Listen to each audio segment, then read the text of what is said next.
Hello, my name is Tim Steele. Welcome back to my channel. My channel is called Spiritual Conversation, and let's have one. Now I'm going to strengthen my picture so you can see the topic. The topic is Amos the Shepherd Prophet, Part 1, How Israel Turned a Blessing into a Curse. Now let's go ahead and get into Amos's story. So here a little bit closer to me. Now, the prophet Amos was a shepherd in Judah from the town of Tekoa. Amos did not train in the school of the prophets. He was called by God to go to a town called Bethel in Israel to present God's message to the people and the leaders of the northern kingdom. And what Amos did is he followed God's call.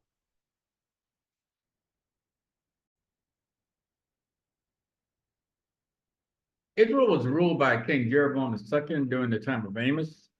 Jeroboam reigned from 781 to 741 BC.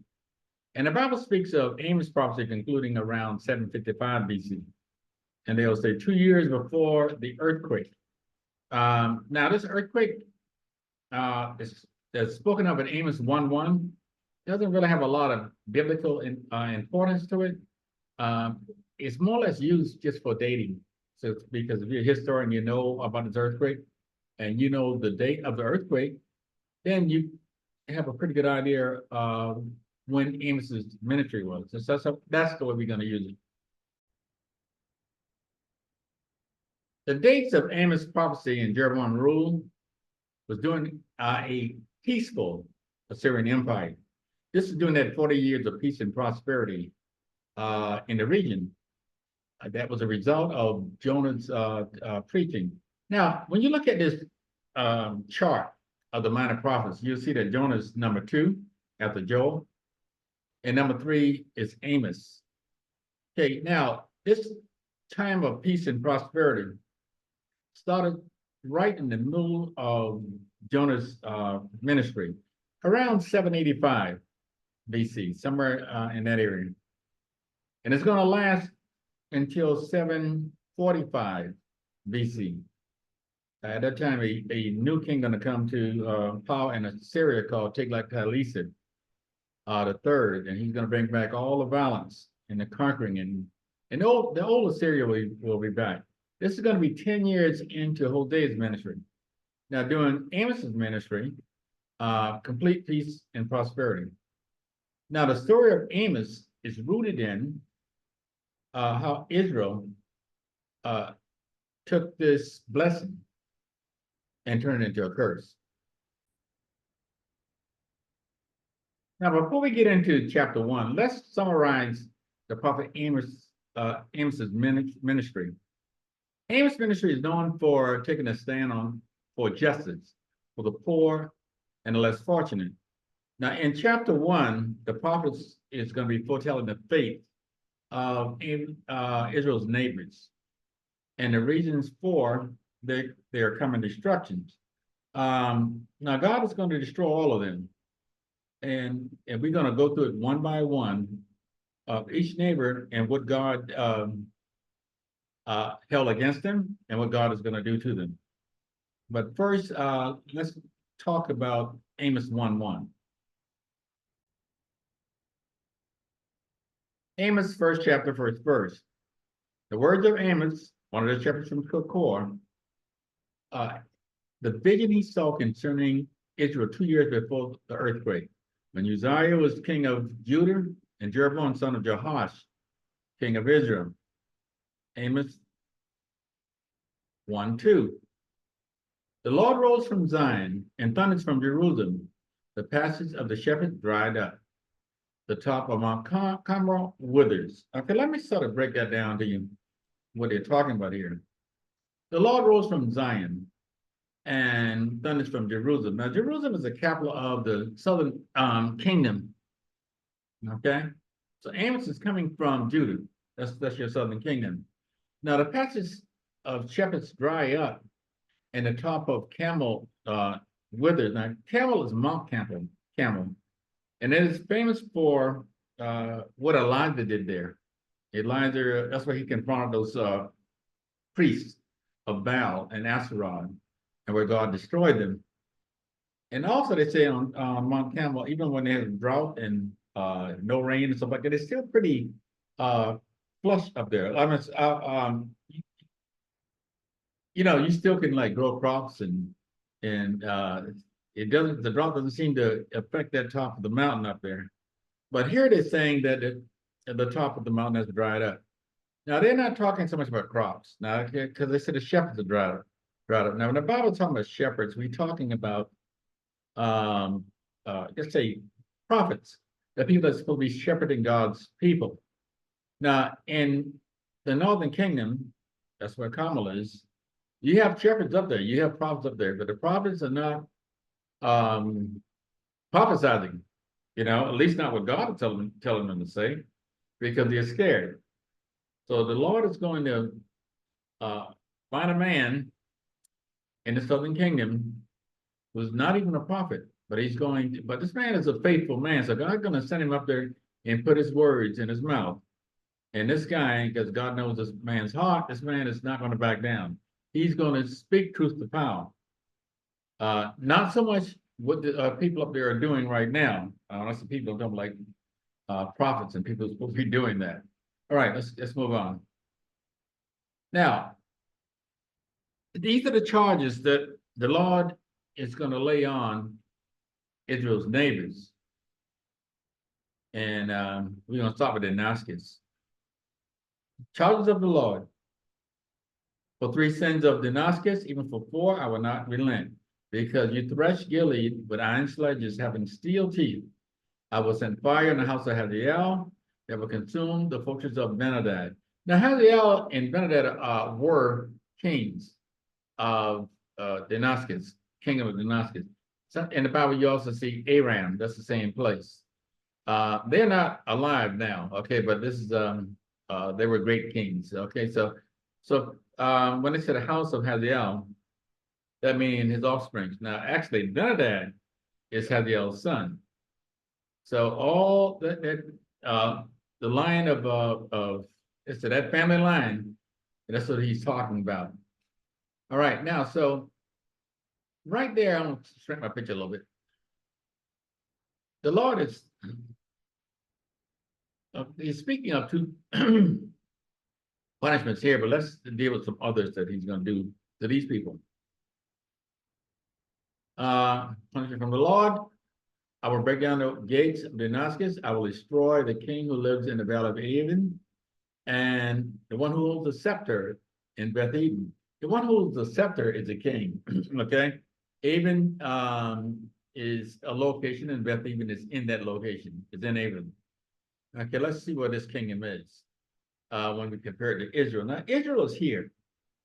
I wish I'd highlighted Israel also. Israel is right here. Okay, tell you what I'm gonna do. I don't like to go off script like this, but I'm going to go ahead and highlight it. Like when you go off script like this, stuff happens. Okay, so I'm going to do this once. So this is the kingdom of Israel right here. Okay, and this here is, I guess I can do it more than once. Kingdom of Damascus, and that's what they're talking about. Okay. Let me see, got to undo this. Okay, yeah, no problem. Well, then I can do it like that. No problem. Okay. Now, as we pick these off, these neighbors off, I'm going to sort of, say, highlight them, and also I'm going to like, let's say, put a shade over that area so we can see what's happening here. Okay, next kingdom, Tyre. Now, Tyre are the Phoenicians, okay? And Tyre right now today would be where you would find Lebanon. And let's see what the Lord complains on this place. For 3 sins of Tyre, even for 4, I will not relent, because you sold whole communities of captives to Eden, disregarding a treaty of brotherhood. Okay, breaking a treaty here. And this is what the Lord is going to do to them. I will send fire on the walls of Tyre and will consume her fortresses. And where's Tyre? Tyre is right here. And let's go ahead and highlight it again.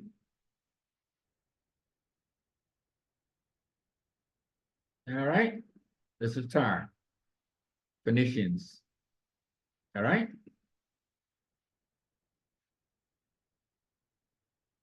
All right. Next neighbor, Gaza. Let's do the charges for Gaza is. For 3 sins of Gaza, even for 4, I will not relent, because you took captives whole communities and sold them to Eden. This is God's going to do for that. I will send fire on the walls of Gaza, that it will consume her fortresses. I will destroy the king in Ashdod, and the one who holds a scepter in Askelon.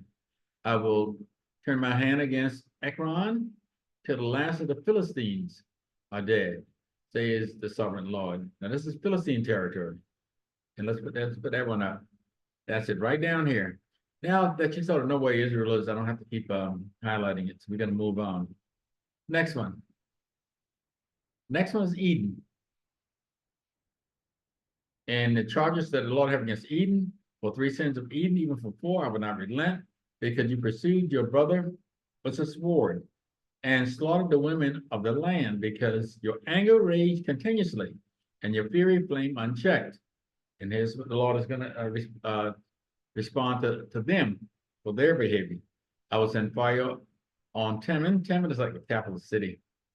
That will consume the fortress of Basra. And that's a big spot down here on the bottom. Okay.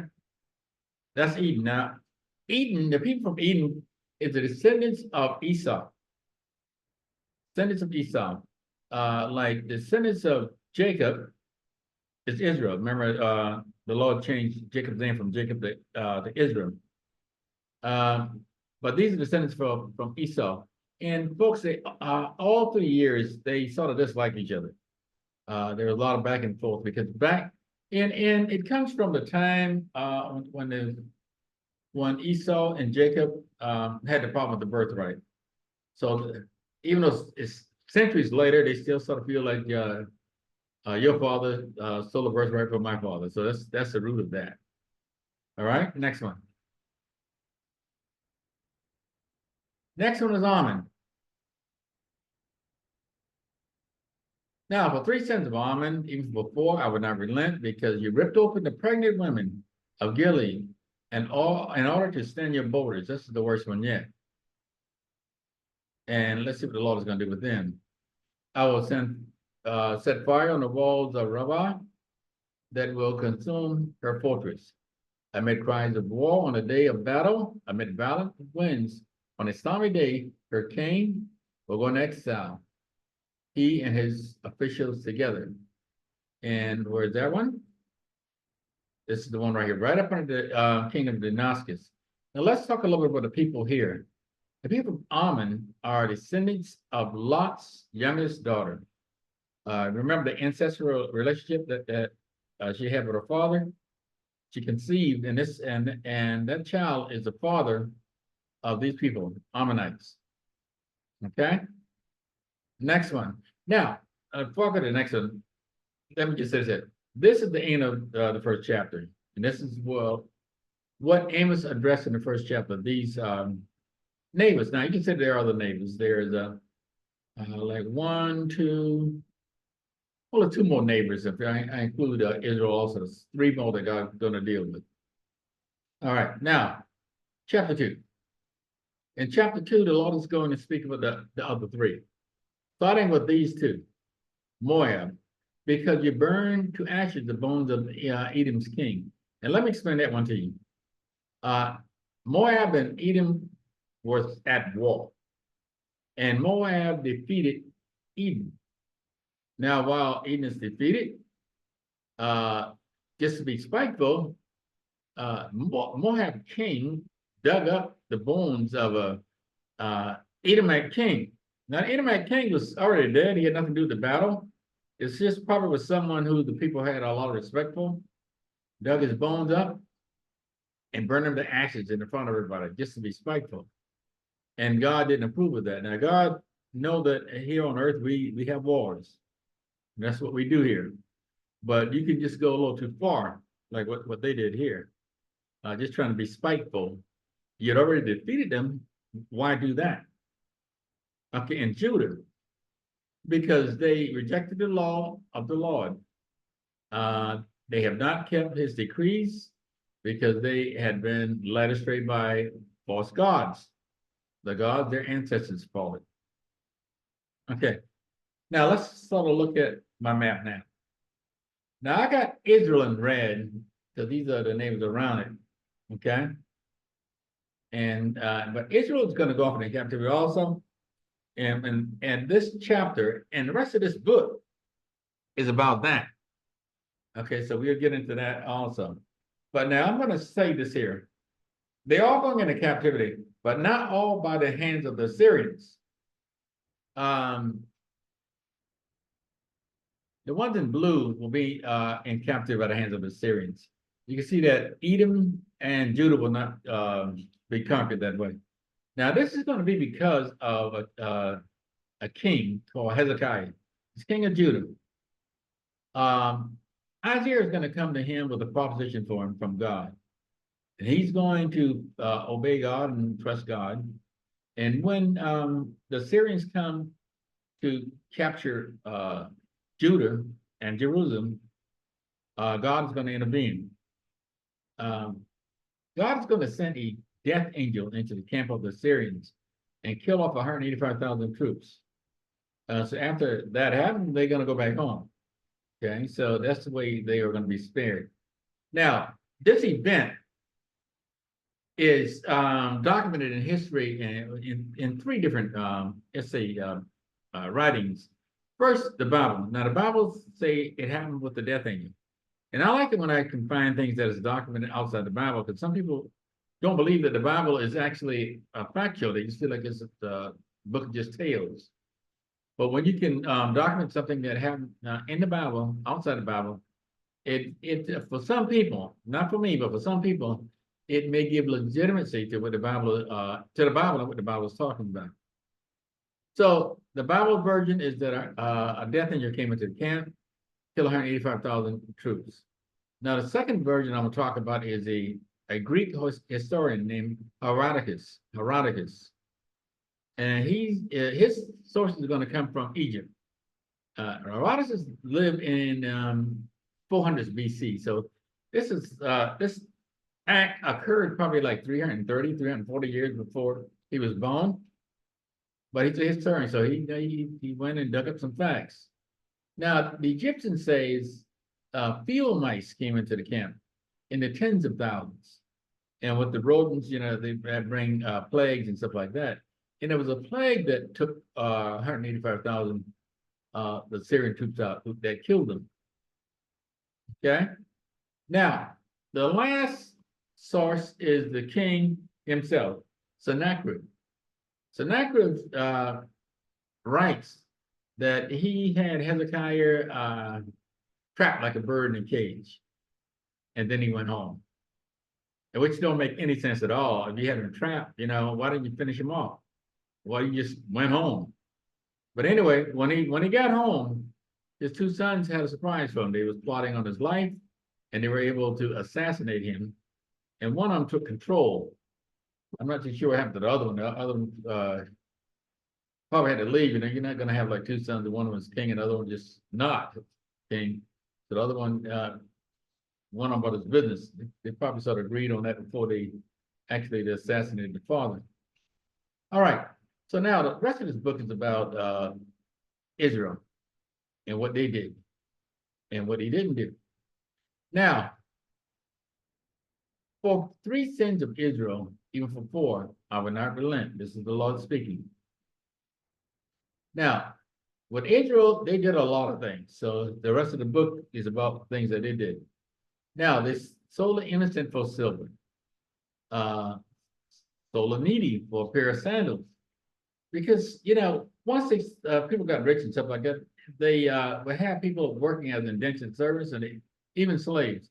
Now, in a covenant, Jews aren't supposed to keep Jews as slaves. They can do it with other people, but not Jews. But these people are so far from the covenant, this is what they're doing. It's not about whether you're a Jew or not. It was rather you had something. You had influence. You know the right people.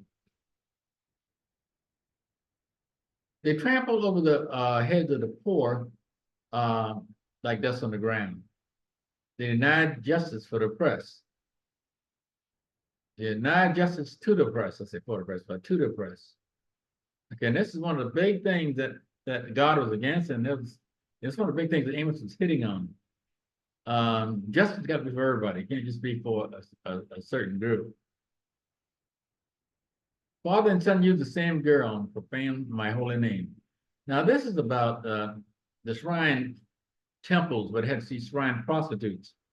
See, the people in Israel, they were halfway serving the covenant, and they was also serving other gods. I guess they wanted to have a pantheon of gods, so they would sometimes, do what the Moabites doing, do what the Ammonites are doing. All these different kings around them, they worship their gods also, and they were even bringing in things into, especially in Judah now, because that's where because Judah was not that far behind them. Because in Judah they were in God's temple, they were bringing in like little artifacts and stuff like that to represent these different gods, and they're with the covenant. The holies of the holies. They got these things in there. So that's Judah, but Israel was worse than Judah. Okay, so when they are worshiping these other gods, they the fornicate and stuff like that in their temples is supposed to be like a religious experience. So they fornicate with these women, and the father fornicate with the woman, then the son fornicate with the same woman. That's what he's talking about in this one. And this is coming from worshiping foreign religions. Made the Nazarites drink wine. I'll do this one by one. Now, the Nazarites makes a vow not to drink wine and not to cut their hair. But these people that gotten so mighty and so powerful, they're going to override what God is telling these people to do, the people that he set aside. You're going to do what we tell you to do. And it was probably under the threat of death, taking their life. Now, the next one explains Amos. Commanded the prophets not to prophesy. They had prophets in the northern kingdom, trained prophets that God will speak to, but they are not going to go in and speak against power in the northern kingdom, because leadership there didn't want to hear it. And if you didn't follow leadership there, you wind up dead, prophet or no prophet. You just wind up dead. And so God is going to find his man, though. His man is going to be in the southern kingdom. And his man is not even going to be a prophet. His man is going to be a shepherd and a sycamore fig tree planter. That's his skills. And God is going to put his word in his mouth, because he knows this man is going to be faithful. And move in. Okay? Now, chapter 3. Now, in chapter 3, what the Lord is doing here is he's trying to reach Israel and explain to them that the curses that happen in your life, or on the land, things that bad that happen to you, is not happening in a vacuum. There's a reason for your negative occurrence. Because God is trying to get their attention, and they're just ignoring him. So what the Lord is going to do is he's going to give them some cause and effect scenarios in question forms, and let them know that things just don't happen to just be happening. It's not like you're having a month of bad luck here. Your bad luck is coming from something that you're doing. I got an iron over here that's still on. I'm going to cut it off, so I'm going to pause this for a minute.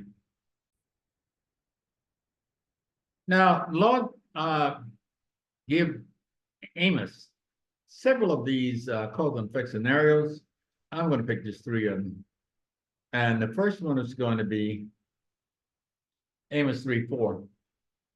And this one, the Lord asks the question: does a lion roar in the thicket when he has caught no prey? Does he growl in his den when he has caught nothing? Of course, the answer to that is no. Okay. Uh, both questions, no. Okay, Amos 3:5. The question is, does the bird swoop down to a trap on the ground if there's no bait? Of course not. Does the trap spring up from the ground if it's caught nothing? Again, of course not.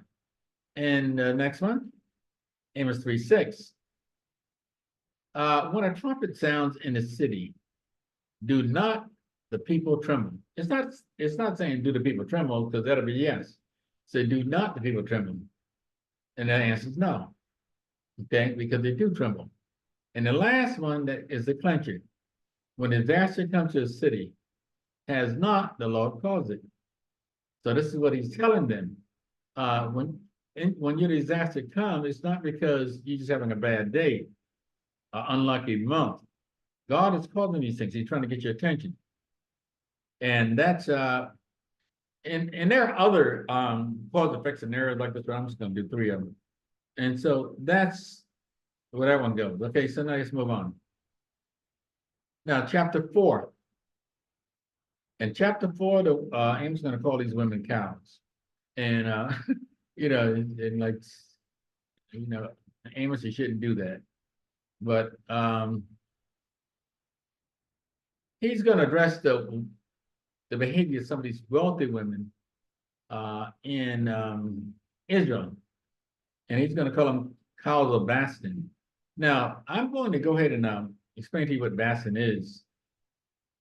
Because when I first heard it, I started laughing, but I wanted to look at what is Bashan. Okay. I'm going to shrink my picture because something up under it that you need to see. See the Damascus right here? This is Syria, not that's Syria, but Syria. Aram, okay? Right below Damascus is the Bashan region. This is supposed to be Manassas, the tribe of Manassas area. When they parcel out land for the different tribes, Manasseh will be here. Remember, Manasseh is one of Joseph's sons. His sons both got land. Joseph didn't get any land. His sons got it. Okay.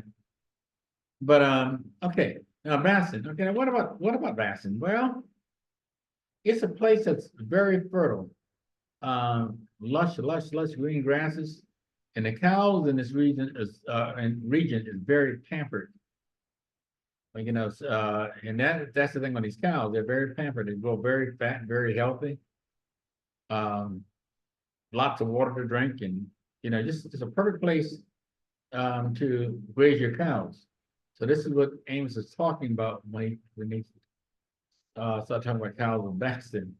It's it's still sort of funny that he would call these women that. But let's talk about what the women were doing. Now, let me just go ahead and read from this chapter. This is what Amos is saying about these women. Okay, hear these words, you cows of Bashan on Mount Samaria. You women who oppress the poor and crush the needy, and say to your husbands, bring us some drinks. The sovereign Lord has sworn by his holiness, the time will surely come when you'll be taken away with hooks. The last of you with fish hooks. This sounds like something that Syrians would do. Like what's running the hooks through someone's jaw between the top and bottom teeth. And this is the way they would make you exit your land. It's more or less that's to get the humiliate the person. You want to say, well, why that? But that's everything for you. That's why so many people hated them. Now, when during this time of all the sinful behavior that the Northern Kingdom was doing, they still felt that they were not that bad because they were doing things like they were still making covenant sacrifices. So they were halfway following the religion. But they were going into the shrine temples also and was frying prostitutes. That was part of the religion also. So they were like, it was almost like a cafeteria of religions. A little bit from the Ammonites, a little bit from the Moabites, a little bit down here from Eden. They were doing whatever the neighbors were doing. But since they were still doing the covenant sacrifices, they figured, well, we're not that bad. We look, look how much it's almost like you're in a church today. It's about I give my 10%. I didn't give 10%. I give 15%. But yet you were doing all the things that God didn't want you to do. They were still celebrating Jewish holidays, like the Day of Atonement. It's called Yom Kippur. I think that's the real name for Day of Atonement. And religious festivals, the Feast of the Tabernacle. All these things they were keeping. So they sort of fell inside. Well, we're not that bad, we may have a little bit of problems, but look how much I'm giving. Look, I'm keeping all of these. Let's say, yes, yeah. I don't want to call it rituals because they're not just rituals, but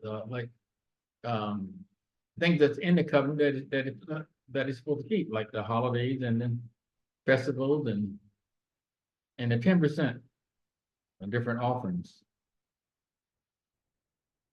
Now, here's the deal here. Now, what the Lord is going to say to him, like, when a field dry up like this, you lose all your crops. It's not like you're having a bad year, a bad month. It's I am the one that's doing this to you. I'm trying to get your attention because you're not living right. He hold water from one town. You have some other kind of natural disaster in another town, and the people just don't get it. They don't connect the dots. It's just not happening. This is God in motion. This God is doing something. Okay, check with God why this is happening. Okay, now, so to summarize Amos's ministry, it's about removing the end from injustice. Okay, he was against injustice for the people that couldn't defend themselves. Now, the people that had money and stuff like that, they would get justice. They got justice sometime, but they didn't deserve it. Because you will see when we get into chapter 6 how they were bribing people. And, you need money to do that. So the ones who were bribing, they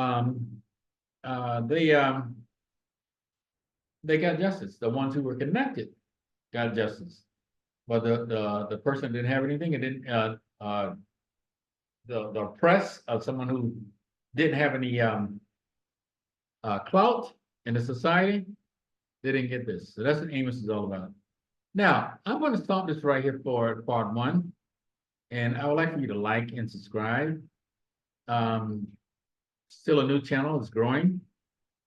I like doing this. I like to know whether anybody's getting anything out of it then. So please like and subscribe, and please put something in the comments. That would help me out a whole lot to sort of know where I am with this. All right, until the next time, folks. May God be with all of us. Bless us. And you too, folks.